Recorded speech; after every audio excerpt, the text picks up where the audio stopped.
Help me welcome Shawnta Hooks.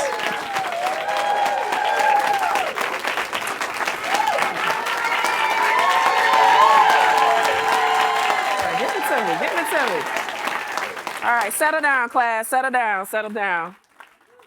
In the words of the great notorious B.I.G., I got a story to tell. Picture it, Wednesday, June 29th, 2022.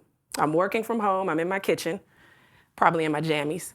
And I'm wrapping up a call. 6 minutes after the hour, I notice, I'm late to my next call, which just so happens to be with my manager, Greg. Now, I adore Greg. He's literally the best manager of my 20-year career, but I'm still late. So I anxiously end the one call, hop on the next call, and when Greg's face appears on the Zoom, I notice he's a little agitated. And unfortunately, he doesn't do what Michael, the facilitator, just said, connect first, correct second. He jumps right into feedback. Shawnta, no big deal on being late, but you missed the audit committee meeting on Monday. And I know you sent your team, you sent a delegate, but you need to be present on those meetings. And actually, your team is really overwhelmed right now. I need you to get more into the details of what they're doing. The details matter. And as he was saying matter, his voice trailed off to a whisper. I called his name a couple of times. Greg. Greg. Not only does he not answer, but his head is now resting on his shoulder. I think to myself, holy shit. This man is having a medical emergency and I need to get him help, but I have no clue because like me, he's working from home. I don't know his address. And then I hear a thought, call his assistant. I pick up my phone, I call his assistant. She answers, she calls his wife, and I watch on the screen as his wife and daughter try to give him CPR. The video call is disconnected, and man, I just wait and pray. Felt like hours, but maybe 10 minutes goes by. My phone rings, it's his assistant. I pick up the phone as I'm putting the phone to my ear, I hear a wail as she says, he didn't make it.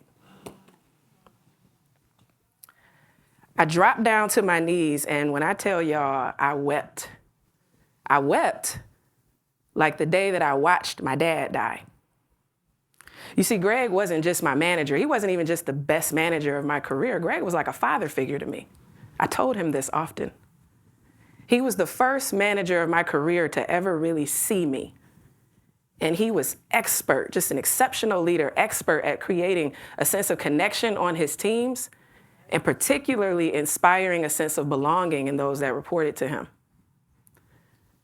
But when he died at work, while on a Zoom call with me, spending his last words coaching and developing me, I was crushed. And honestly, I was very confused. I was an emotional wreck for the months that followed this. And my mind often looked like this. So many questions. Why Greg? Why me? Why now? Especially that why now.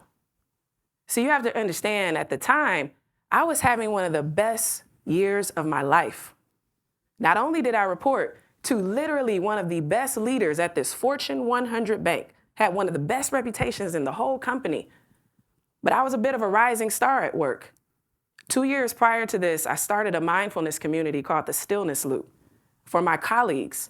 And it started with 5 employees and it grew to over 500 employees. And the intention was to help improve our workplace experience through mindfulness and meditation. Greg was one of my biggest supporters. And I was so inspired at this time that I started my company, Mindful Culture Creators, with a similar intention to really help transform workplace culture by inspiring belonging through mindfulness. But man, when Greg died, it just felt like all of that momentum and all of that motivation and all that inspiration just kind of died with him. And honestly, it left me feeling very wounded. But because I teach mindfulness and meditation, I have a very strong intuition, and I knew intuitively that there was some rich wisdom in this wound. And I knew there was no way I was going to get to that wisdom if my mind looked like this. And so then I also knew that a part of my solution was going to be my own training. I had to become the student. Because mindfulness is often very much misunderstood. Many people think that mindfulness is stopping your mind from moving. It's not. If you think of it that way, you're going to get it wrong every time. Because mindfulness is not stopping your mind from moving. Mindfulness is noticing where your mind is. The second you notice is the second you can activate your power to transform your thoughts and your energy from wound to wisdom. So I honored my need to pause. I took a 14-month workplace sabbatical. And during that 14 months, I did a lot of things, a lot of practices, a lot of techniques. But the technique that I did the most, and that's what I'm going to share with you today, is actually a technique that I created. It's called Catch, Convert, Create. And it's anchored in this idea of honoring the pause. I developed this technique to help my students understand that everything in life is a process, including our thoughts.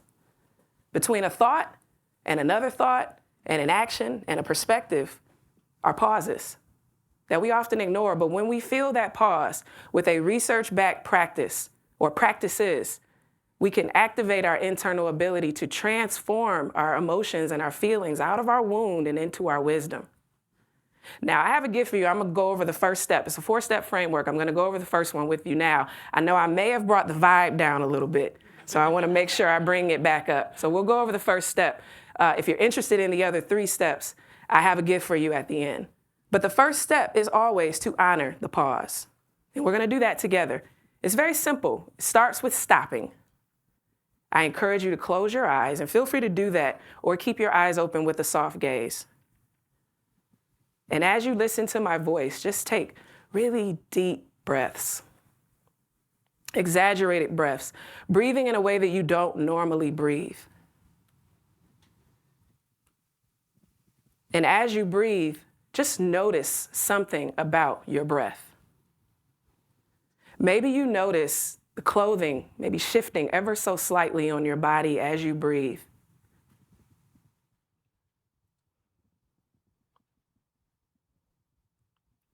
Feel free to open your eyes when you're ready, or keep them closed. You'll miss the rest of the session. But what we're doing, we're not just breathing, we're taking intentional deep breaths, and we're flooding our brain with oxygen. When we flood our brains with oxygen, we activate our parasympathetic system. That's the part of our bodies that literally transitions us out of chemical states of stress into chemical states of rest. And once you have activated that ability to pause and to stop, just sort of short circuit your trigger, you can move on to the other steps in the framework, which I have written here in the form of affirmations. And each step includes research-backed practices to, again, activate that transformation. It starts with catching the thoughts that don't serve you. And typically I use meditative journaling techniques. And then we convert our thoughts to wisdom through guided visualization practices. And finally, we create new life with our new energy. And typically I use embodiment practices. Now these practices, these techniques can be done together, separately, it doesn't really matter. The thing to remember is the mantra: catch, convert, create. When you notice that you're triggered. And this will help you. It helped me so tremendously to stop seeing June 29th as like the most traumatic day of my life and really see it for what it was. It was a day that I got to help an incredible human being in his most vulnerable time of his life while he helped me. What an honor. I also got to tap into his wisdom, which was a leadership philosophy rooted in belonging and rooted in courage. And when that sabbatical ended 14 months later, just this past November, I actually decided to resign from my corporate job. I was a vice president of governance. I resigned from that job to truly devote everything that I have into my mission, which is to create cultures of belonging inside of work and outside of work through mindfulness and through community. I am so thankful for your time, for your energy today. It has helped me and I know it will help you tap into your inner Greg, the version of you that connects with others, that sees others, that fosters belonging everywhere you go. Please pull your phones out, scan this QR code. I would love your feedback. And I do have a gift for you. It's actually the visualization practice that I created as part of the convert step in the framework. Use it when you're triggered. Use it to change your thoughts. Use it to cultivate belonging. Thank you for being an incredible audience. Thank you, Greg, for being an incredible human being. Peace.